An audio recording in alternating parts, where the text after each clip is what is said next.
Hi, this is Steve Rothstein from Rothstein Model Trains.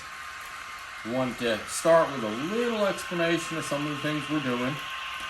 My son and I started this hobby in December of 2020, and we made the videos when our family asked us what we were doing and how, and we decided to post them on YouTube and document everything we learned and what we did and had some fun along the way, and that's what we're doing. We started making the videos for the kids in the family, so we marked them made for children. We're starting to change that so that we can get comments on there. I am going to point out to everyone, please keep your comments nice, because there are kids watching them and reading them.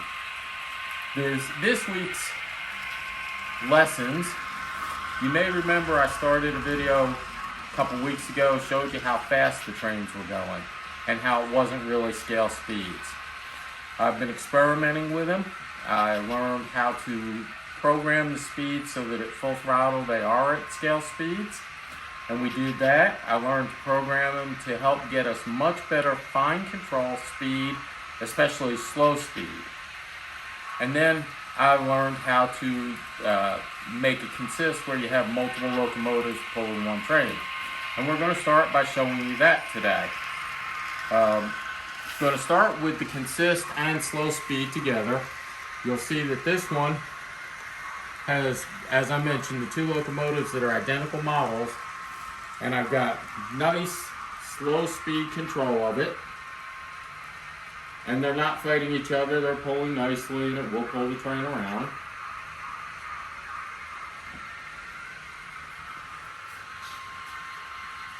Those are both EMD SD70 ACE locomotives, and they both were from the same manufacturer, so it was the easiest ones to consist. But I also bought them with that intention. And just to show you how much better it is at scale speed, that is full throttle for that train, and it's doing about 75 scale miles per hour.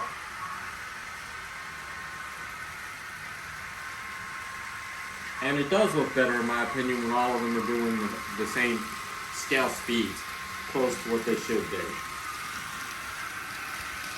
So, we did learn that. I've got the passenger train going around the inside. That is set for about half throttle right now. And I haven't finished programming that one for slow speed, so I've got to keep it moving a little bit. When I slow it down, it won't necessarily continue moving and it starts getting jerky. But full throttle, it is doing now about 100 scale miles an hour, and it was doing 200. I think you'll find that this is much better for it. This one is everybody's favorite, the Big Boy. Very popular train. I like it. If you Google the Big Boy locomotive, you will find lots of videos of it running. The good news is UP has announced that the real one will probably start another tour of the U.S. later this summer, July or August. They haven't announced any stops or where it's going yet.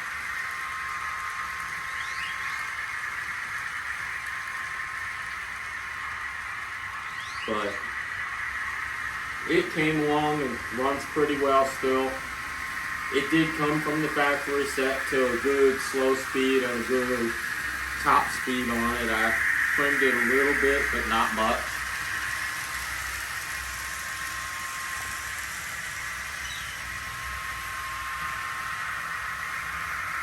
And in the background, you'll see that we learned to have a little fun with the trains in other ways. There is a great example that my son Chris came up with of why Amtrak needs a couple $2 billion in that new infrastructure bill, just in case King Kong comes along and they need to replace a few cars.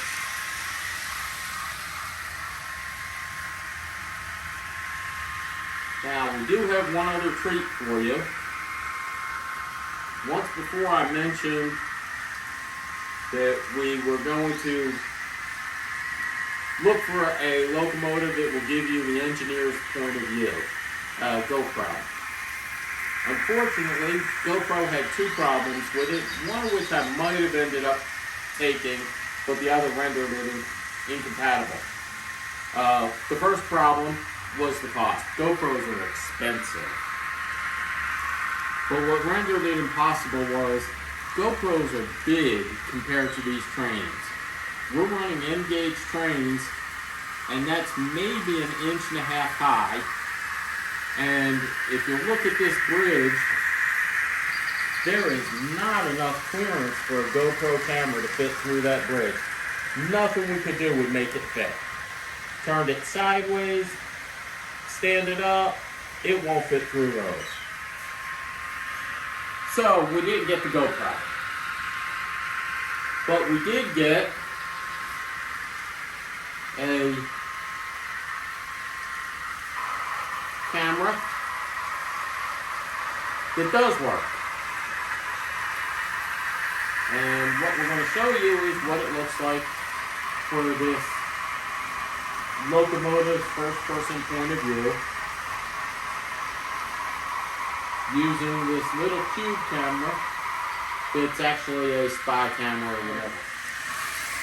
If this camera works and can catch the video, and that's another thing we're still learning is about videos, you will see what it looks like when that locomotive is sitting there and the big boy comes by or another locomotive comes by with a train. We're going to show you a couple of them. I'm going to show you what it looks like as it goes around the track.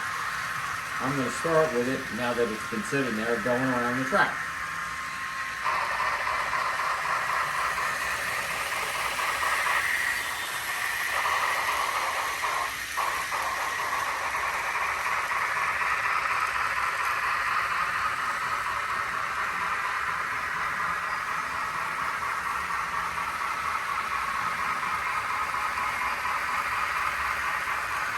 This will give you a much better view of what our layout's going to look like, I hope, and what it'll look like for sure when we're done. You'll see that this way with this. And then I'll take this camera.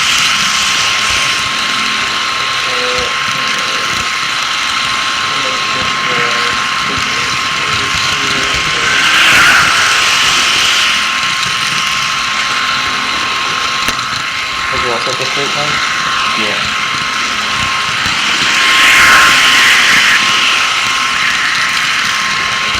Big boy's not on there. Oh yeah, he's a whole 6 years old, not really good at it. Because the public never really gets it.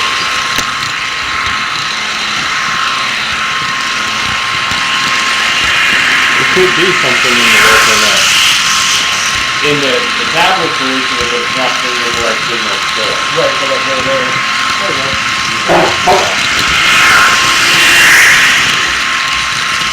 Okay, you've seen the trains running, and now hopefully you've seen what it looks like and how interesting it is when they're as if you were the train.